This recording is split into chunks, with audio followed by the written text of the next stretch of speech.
Ouvre-porte sans contact, cabine de désinfection, lampe UV, masque, le petit business du coronavirus. À chaque grand événement, ou à chaque crise, ses opportunités économiques. L'épidémie de coronavirus n'échappe pas à la règle. Les businessmen et women ne manquent pas d'inspiration.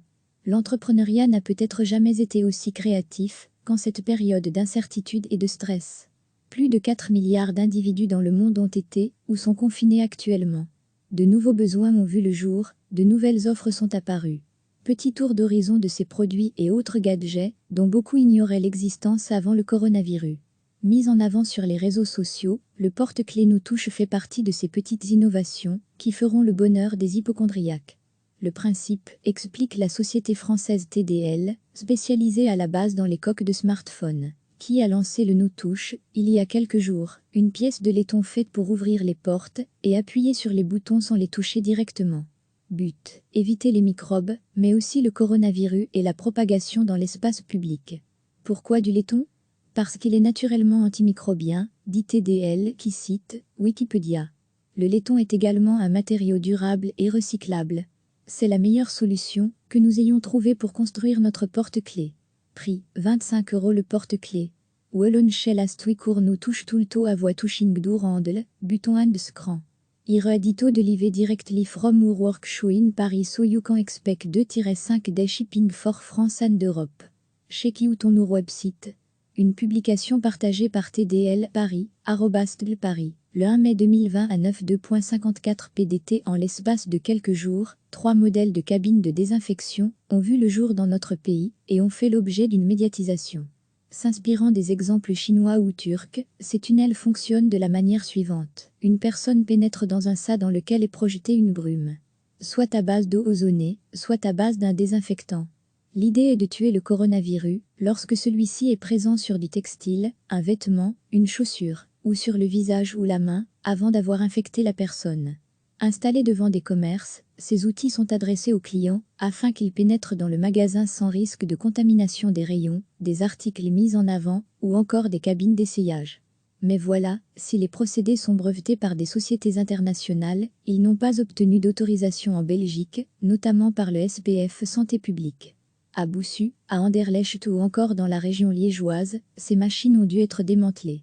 Prix de ces machines à l'unité, 10 000 €. Si à terme, celles-ci sont autorisées, elles feraient la fortune de leurs concepteurs. La RTBF vous en parlait récemment. Plusieurs sociétés mettent en vente sur Internet une lampe censée désinfecter les surfaces. La technologie utilisée est celle de la lumière UVC. En quelques secondes, cette lumière germicide élimine pratiquement tous les micro-organismes, comme les bactéries et les virus, de pratiquement toutes les surfaces de votre maison, sans produits chimiques, ou en vous obligeant à toucher des surfaces contaminées, disent les fabricants du produit. Taux d'efficacité selon eux, 99%. La panoplie vendue permettrait de stériliser aussi bien un smartphone, des clés, un masque qu'une pièce en irradiant l'environnement. Prix d'une lampe de désinfection, 89,90 €. Le boîtier pour objet est en vente à 30 €. Mais pour les spécialistes que nous avons contactés, le verdict est sans appel. Ces dispositifs sont tous plus ou moins inefficaces. Et si jamais certains d'entre eux étaient vraiment efficaces, ils seraient dans ce cas dangereux pour la santé en raison de l'exposition aux ultraviolets, nocifs pour les yeux et la peau. Le masque est désormais une obligation dans les transports en commun, pour les voyageurs de plus de 12 ans. Mais avant cette obligation, au moment où l'utilité du port du masque faisait débat, son business était déjà une réalité. En marge des productions de masse, en marge des productions plus artisanales, il y a eu des initiatives entrepreneuriales alternatives. Comme celle du bruxellois Halim Berkani, qui invente un masque réutilisable plus de 120 fois, avec une durée de vie de 4 mois. Pas besoin, donc, de stériliser la pièce après 4 heures, comme c'est le cas des masques en tissu. Le filtre est réalisé en caoutchouc. Il comprend 2 aérateurs avec filtre. Pour la fabrication, Halim Berkani utilise une simple imprimante 3D. Halim Berkani a eu plusieurs retours dans la presse, belge et internationale. Faute de certification, le masque ne peut toujours pas être commercialisé. En cas de feu vert des autorités, il va sans dire que l'invention du Molambicois pourra trouver une place dans les rayons des magasins. Le business du masque est en pleine expansion. Réservé jusqu'à il y a peu aux professionnels de la santé ou aux professionnels du bâtiment dans le cadre d'un chantier, le masque devient désormais un accessoire de la vie quotidienne. et il doit pouvoir être personnalisé, à la mode, soit dans ses motifs, soit au travers de marques ou de logos d'institutions. Ici aussi, il est question de commercialisation, de petits ou de gros sous. Recevez chaque matin l'essentiel de l'actualité. À chaque grand événement, ou à chaque crise, ses opportunités économiques. L'épidémie de coronavirus n'échappe pas à la règle. Les businessmen et women ne manquent pas d'inspiration. L'entrepreneuriat n'a peut-être jamais été aussi créatif qu'en cette période d'incertitude et de stress. Plus de 4 milliards d'individus dans le monde ont été ou sont confinés actuellement. De nouveaux besoins ont vu le jour, de nouvelles offres sont apparues. Petit tour d'horizon de ces produits et autres gadgets dont beaucoup ignoraient l'existence avant le coronavirus. Mis en avant sur les réseaux sociaux, le porte-clés Nous Touche fait partie de ces petites innovations qui feront le bonheur des hypocondriaques. Le principe explique la société française TDL, spécialisée à la base dans les coques de smartphone, qui a lancé le Nous Touche, il y a quelques jours, une pièce de laiton faite pour ouvrir les portes et appuyer sur les boutons sans les toucher directement. But, éviter les microbes, mais aussi le coronavirus et la propagation dans l'espace public. Pourquoi du laiton ? Parce qu'il est naturellement antimicrobien, dit TDL qui cite Wikipédia. Le laiton est également un matériau durable et recyclable. C'est la meilleure solution que nous ayons trouvée pour construire notre porte-clés. Prix 25 € le porte-clés. Wallonchel astwicour Nous Touche tulto à voix touching dourandel, buton and scran. Ire adito de live directly from our workshop in Paris so you can expect 2-5 day shipping for France and Europe. Check out on our website. Une publication partagée par TDL Paris, @Paris, le 1 mai 2020 à 9:2.54 PDT. Wallonchel astwicour Nous Touche tulto à voix touching dourandel, buton and scran. Ire adito de live directly from our workshop in Paris so you can expect 2-5 day shipping for France and Europe. Check out on our website.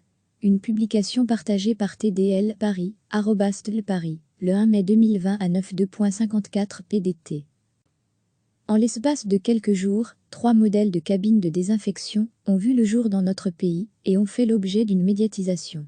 S'inspirant des exemples chinois ou turcs, ces tunnels fonctionnent de la manière suivante. Une personne pénètre dans un sas dans lequel est projetée une brume. Soit à base d'eau ozonée, soit à base d'un désinfectant. L'idée est de tuer le coronavirus lorsque celui-ci est présent sur du textile, un vêtement, une chaussure, ou sur le visage ou la main, avant d'avoir infecté la personne.